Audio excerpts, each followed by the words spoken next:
Hello students. तो इस video में हम बात करने जा रहे हैं apparent weight of man in lift और एलिवेटर। मतलब ये कि अगर कोई आदमी किसी लिफ्ट में है तो उसका जो अपरेंट वेट होगा वो कितना हो जाएगा, या फिर एक हम कहें कि अगर उसे हम वहाँ पर कोई वेटिंग मशीन लगा दें तो उस पर अगर हम उस आदमी को बैठाएं तो उस केस में जो मशीन की रीडिंग होगी वो कितनी होगी, उसके बारे में हम पढ़ने जा रहे हैं। तो टॉपिक है हमारा apparent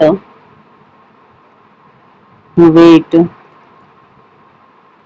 of a man in a lift। तो अब इसमें जो हमारे केस बनेंगे वो केस कौन कौन से हो सकते हैं वो देख लेते हैं।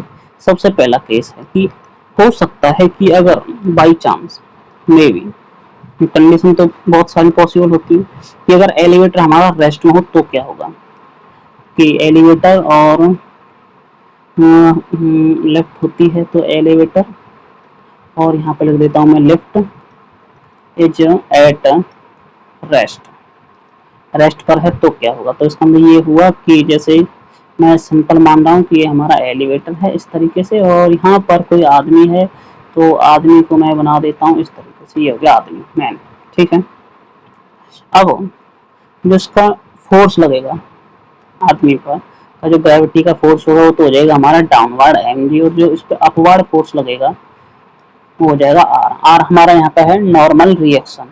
ठीक है। नॉर्मल रिएक्शन क्या मतलब है वो आप बता रहा हूँ कि अगर कोई भी दो ऑब्जेक्ट एक दूसरे के साथ जब कांटेक्ट में होते हैं तो उनके बीच में जो एक्शन रिएक्शन का पेयर होता है वो होता है हमारा नॉर्मल रिएक्शन। लेकिन यहाँ पे जो हमारा आदमी जो नीचे की तरफ फोर्स लगाया वो हमारा ग्रेविटी का है, तो इसमें एक हमारा फोर्स ग्रेविटी हो गया, दूसरा जो ये एलिवेटर इस पे अपवर्ड फोर्स लगाएगी वो हो जाएगी हमारी नॉर्मल रिएक्शन। ठीक है। अब इसके बाद जब हमारा एलिवेटर में रेस्ट पर है तो इसका मतलब ये हुआ कि जो हमारा ये ऑब्जेक्ट है, ऑब्जेक्ट मतलब मैन है, इस पर जो हमारा फोर्स एक्ट करेगा टोटल वो हमारा जीरो हो जाएगा। इसका मतलब R minus M G is equal to zero, क्योंकि बाहर से कोई फोर्स हम लगा नहीं रहे, तो ये होगा जीरो और आर की वैल्यू हो जाएगी हमारी एम जी। तो इसका मतलब है कि जो हमारी नॉर्मल रिएक्शन है या फिर जो उसका वेट होगा वो एम जी के इक्वल हो जाएगा। एक बात और, जो हमारा वेट है जो हम लिखते हैं W, वो होता है हमारा mg। इसका मतलब है कि मास और एक्सीलरेशन का मल्टीप्लाई करने के बाद जो वैल्यू हमें मिली है वो हमारा वेट है और उसकी यूनिट होती है न्यूटन। ठीक है, ये भी आपको याद रखना है। अब इसके बाद तो अभी तो यहाँ पे मैंने आदमी बनाया, मैं इसको अब एक ब्लॉक बना दूंगा तो इसे मैं रिप्रेजेंट कर दूंगा ताकि एजी होगा। दूसरा केस ये है कि अगर मान लो एलिवेटर अगर हमारा ऊपर की तरफ मूव कर रहा है और यूनिफॉर्मली मूव कर रहा है, या फिर लेफ्ट मूविंग अपवर्ड यूनिफॉर्मली, तो इसका मतलब ऊपर की तरफ जा रही है। तो हम डायग्राम बना लेते हैं यहाँ पे कि ये हमारी एक लिफ्ट हो गई और यहाँ पे हो गया हमारा एक ब्लॉक। ब्लॉक मतलब मैन है, तो इस पर जो ग्रेविटी का फोर्स लगेगा वो एम जी नीचे की तरफ, और जो इस पर नॉर्मल रिएक्शन लगेगी वो हो जाएगी आर ऊपर की तरफ। और ये हमारा ऊपर की तरफ जा रहा है कांस्टेंट वेलोसिटी से, v इक्वल टू कांस्टेंट है। तो जो इस पर अपवर्ड फोर्स लगेगा वो तो हो जाएगा जीरो, क्योंकि ऊपर तरफ मूव कर रहा है तो अपवर्ड फोर्स हमारा जीरो हो गया।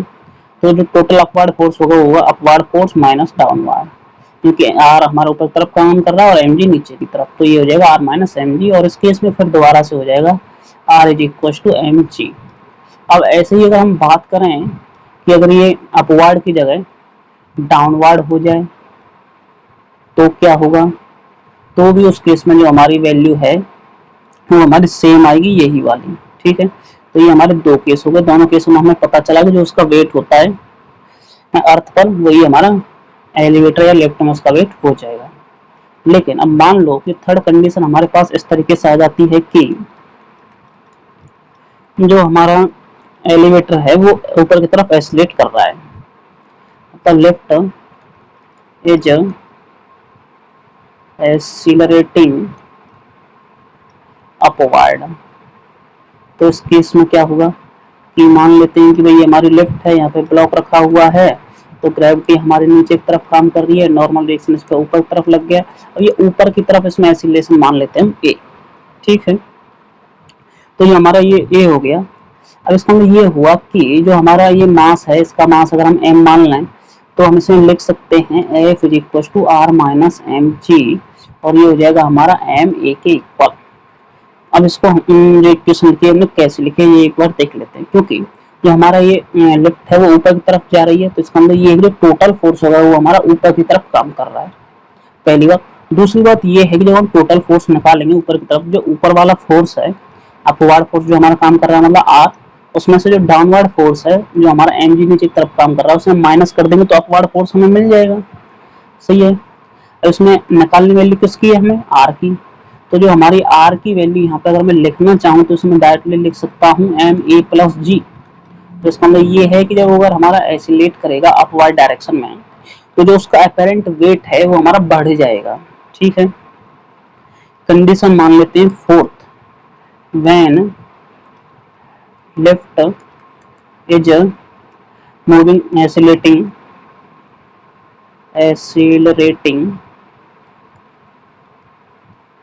डाउनवर्ड, अगर वो नीचे की तरफ एसिलेट कर रही है तो क्या होगा, तो इसका मतलब ये हुआ कि जो हमारा एफ है वो हो जाएगा एम जी माइनस आर। ठीक है। और ये तो आपको पता ही होगा कि ये माइनस आर कैसे, जैसे हमने पहले किया था अपवर्ड फोर्स में से डाउनवर्ड फोर्स माइनस कर देंगे तो वो हमारा अपवर्ड फोर्स निकल के आ जाएगा। वैसे ही जब नीचे की तरफ जा रही है तो टोटल हमारा जो एम एफ होगा वो हमारा एम जी माइनस आर हो जाएगा। और जो हमारा एसिलेशन है, चलो मान लेते हैं कि इस केस में अपवर्ड वाले में यू मान लेते हैं इसे हम, ताकि थोड़ा सही रहेगा, आप लोगों को याद रहेगा। और डाउनवर्ड केस में हम मान लेते हैं कि ये हमारा ए डी है। तो इसका मतलब ये हुआ कि जो हमारी आर की वैल्यू होगी वो हो जाएगी एम ब्रैकेट में जी माइनस में ए टी। ठीक है। तो ये हो जाएगी हमारा अपरेंट वेट। अब इसमें एक केस पॉसिबल और है जो हमने ये लास्ट में वैल्यू निकाली है। अगर मान लो जो हमारा एसिलेशन डाउनवर्ड है और जो हमारा एसिलेशन ड्यू टू ग्रेविटी उससे ज्यादा हो जाए, तो ज्यादा होगा तो इसका मतलब जो हमारी अगर ए इसको कैंसिल करते हैं पहले, कि जो हमारी जी की वैल्यू है वो अगर हमारी लेस देन हो जाए ए डी से, तो इस केस में क्या होगा, मतलब जी माइनस ए डी की जो हमारी वैल्यू है वो तो हमारी नेगेटिव हो जाएगी। और जब नेगेटिव होगी तो इसका मतलब ये है कि जो हमारा ब्लॉक है, जो हमारा ये मेन सरफेस पे रखा हुआ है, सरफेस उठ जाएगा मतलब वो फ्री एयर में आ जाएगा। ठीक है, ये याद रखना है आपको। तो मैं इसको लिख देता हूँ, if G is less than AD, then R will be negative. Man will move up from floor. जो उसका फर्श है उससे वो ऊपर की तरफ उठ जाएगा, इसका मतलब है ये। अब इसके बाद नेक्स्ट है हमारा, अगर मान लो कि हमारा जो ऑब्जेक्ट है जो मतलब लेफ्ट है वो इस तरीके से मूव कर रही है, वो फ्री फॉल में हो, when lift is in free fall condition. अगर फ्री फॉल में होगी तो इसका मतलब नीचे की तरफ आ रही है, और जब नीचे की तरफ जो हमारी आ रही थी वैल्यू अगर हम उसमें निकालें तो जो हमने नीचे की तरफ जैसे हमने निकाला है वो हमने निकाला R is equal to M G minus M A, और जब वो नीचे की तरफ आएगी तो जो नीचे की तरफ आने का जो उसका एसिलेशन होगा वो हमारा जीरो हो जाएगा। तो इसका मतलब ये है कि इसकी वैल्यू हमारी जीरो हो जाएगी, ए की वैल्यू तो हमें जी लगानी है। ठीक है। तो इसका मतलब जो हमारी नॉर्मल रिएक्शन होगी वो हमारी जीरो हो जाएगी। तो जीरो हो जाएगी तो इसका मतलब ये है कि वो वेटलेसनेस कंडीशन फील करेगा, उसे ऐसा लगेगा कि जैसे उसका कुछ वेट ही नहीं है। ठीक है, इतना समझ में आ गया। तो ये थे हमारे कुछ केसेस कि अगर मैन लेफ्ट के अंदर है, वो अगर लेफ्ट ऊपर की तरफ जा रही है, नीचे की तरफ जा रही है, तो किस तरीके से उसमें चेंज आएगा। तो चलिए क्वेश्चन कर लेते हैं, छोटा सा इसी पर बेस्ड है। तो क्वेश्चन है कि हमारे पास एक मैन है, उसका मास है 5 किलोग्राम। ठीक है। और वो इस तरीके से है कि जो हमारी लिफ्ट है उसमें जो एक्सीलरेशन है वो है हमारा 5 मीटर पर सेकंड स्क्वायर, और जो एक्सीलरेशन है वो हमारा डाउनवर्ड। अब ये कह रहा है, हमसे पूछा गया है कि जो उसमें अपेरेंट वेट आएगा मैन का वो कितना आ जाएगा। तो जो हमारा डाउनवर्ड है तो आर की जो हमारी वैल्यू आती है वो होती है एम जी माइनस में ए। ठीक है। और जी को मैं बहुत ही सिंपल कर देता हूँ। सिंपल का मतलब ये है कि मैं जी की वैल्यू 10 मान लेता हूँ। 10 मानने से क्या होगा, 10 की जो हमारी वैल्यू होती है उसका अगर मल्टीप्लाई करें, डिवाइड करें तो हमें ईजी हो जाता है। अगर 9.8 रखूँ तो 9.8 से आप डिवाइड करोगे तो उसमें वैल्यू थोड़ी बहुत आगे पीछे चेंज हो सकती है। तो सेक ऑफ सिंप्लिसिटी जी को मैंने 10 मान लिया, तो जो हमारी वैल्यू आ जाएगी वो हो जाएगी 5, 10 माइनस 5 और यहाँ पे बचेगा 25 न्यूटन। ठीक है, तो ये हो गई हमारी वैल्यू। तो ये था हमारा अपेरेंट वेट के बारे में। अब इसके बाद बात करते हैं हम, नेक्स्ट टॉपिक है हमारा conservation of linear momentum, that is P. तो इसमें हम करेंगे कैसे, अब ये जो हमने पहले पढ़ा था, जब फोर्स को हमने डिफाइन किया था तो वहां पर हमने लिखा था कि F इज इक्वल टू होता है हमारा D P vector upon D T. अब मान लेते हैं कि इफ फोर्स एक्सटर्नल जो हम अप्लाई कर रहे हैं वो हमारा जीरो है, तो उस केस में जो मोमेंटम है हमारा वो कांस्टेंट हो जाता है। तो उसका मतलब ये हुआ कि अगर हम इसको स्टेटमेंट लिखना चाहें तो हम लिखेंगे इफ फोर्स जीरो, फोर्स जो हमारा ये है ये हमारा एक्सटर्नल फोर्स है, एक्सटर्नल मतलब जो हम बाहर से अप्लाई कर रहे हैं। If external force is zero then momentum of the linear momentum of the body और the system will remains constant.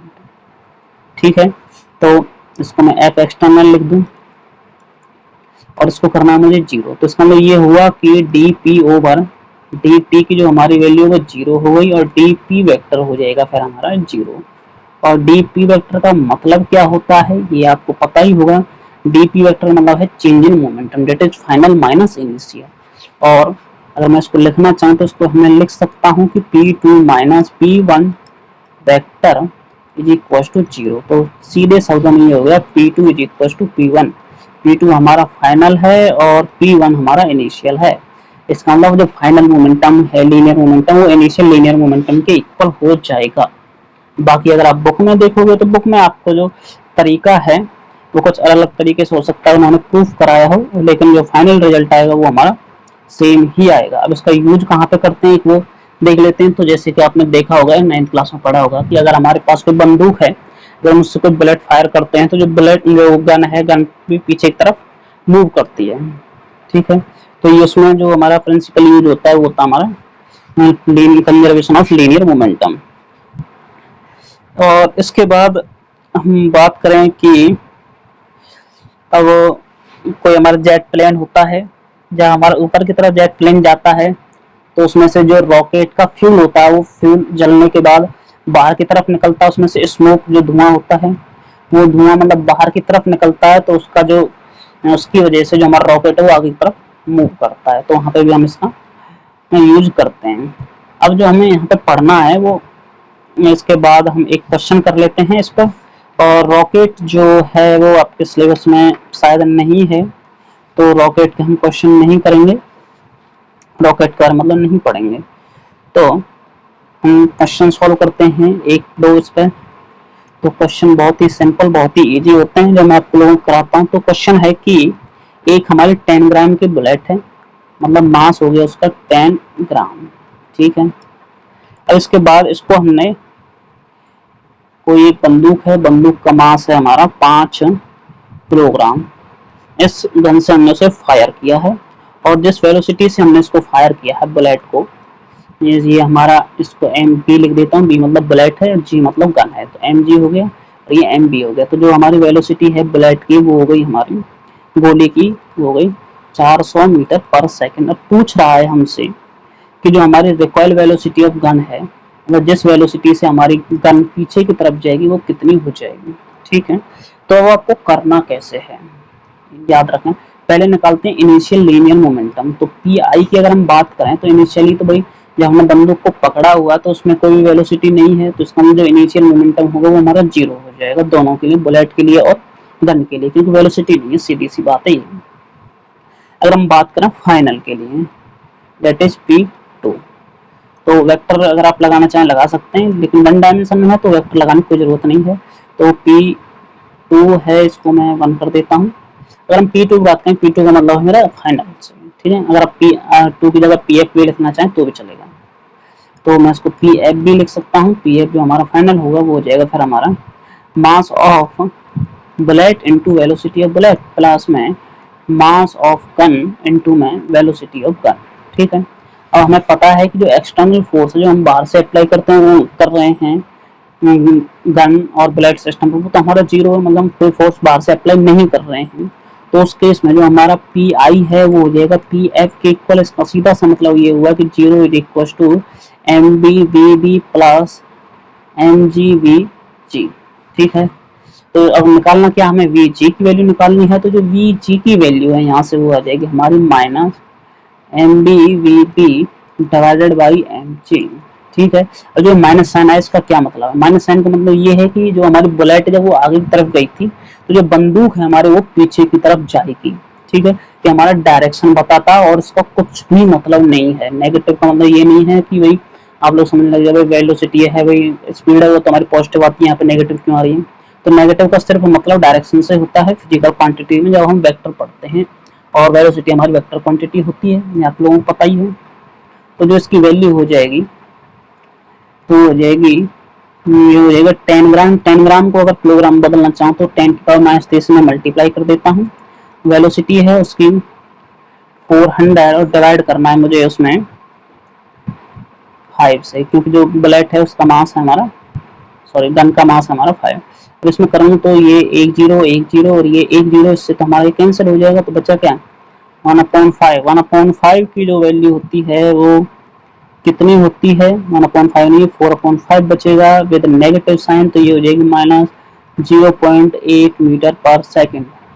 ठीक है, और जो इसका आंसर आएगा वो कैसे लिखना है, जो उसकी रिकॉइल वेलोसिटी हो जाएगी, तो रिकॉइल वेलोसिटी वो हो जाएगी हमारी 0.8 मीटर पर सेकेंड। और यहाँ पे मैंने नेगेटिव साइन नहीं लिखा है, तो नेगेटिव साइन इसलिए नहीं लिखा है क्योंकि रिकॉइल का मतलब ही पीछे की तरफ जाने वाला होता है। पीछे की तरफ जा रही है तो इसका मतलब नेगेटिव डायरेक्शन में है, ऑलरेडी डायरेक्शन हमें बताई गई है, तो उसे लिखने की हमें कोई भी जरूरत नहीं है। तो ये हो गया इसका एक क्वेश्चन। और इसके बाद आपको अगर कोई भी क्वेश्चन हो, और ये मैंने मतलब आपको डिटेल बताया है, बाकी इसके अलावा जितने भी क्वेश्चन आप लोग सॉल्व करते हैं ट्राई कीजिए, नहीं होता है कमेंट बॉक्स में आप डालिए उनको, और मैं जल्दी से जल्दी कोशिश करूंगा कि आप लोगों को जो भी क्वेश्चंस हैं उसको मैं सॉल्व करूं, आप लोगों को तक उनका आंसर पहुंचा सकूं। ठीक है, तो ये था हमारा अपैरेंट वेट और लीनियर मोमेंटम कंजर्वेशन के बारे में। अब इसके बाद जो हमारी नेक्स्ट वीडियो होगी उसमें हम पढ़ेंगे कनेक्टेड मोशन के बारे में। ठीक है, और जो हमने ये पढ़ा है लीनियर मोमेंटम कंजर्वेशन, इसका एक और दो सवाल और भी करेंगे ताकि आप लोगों को और अच्छे से ये समझ में आ जाए। ठीक है, तो मिलते हैं फिर नेक्स्ट वीडियो में।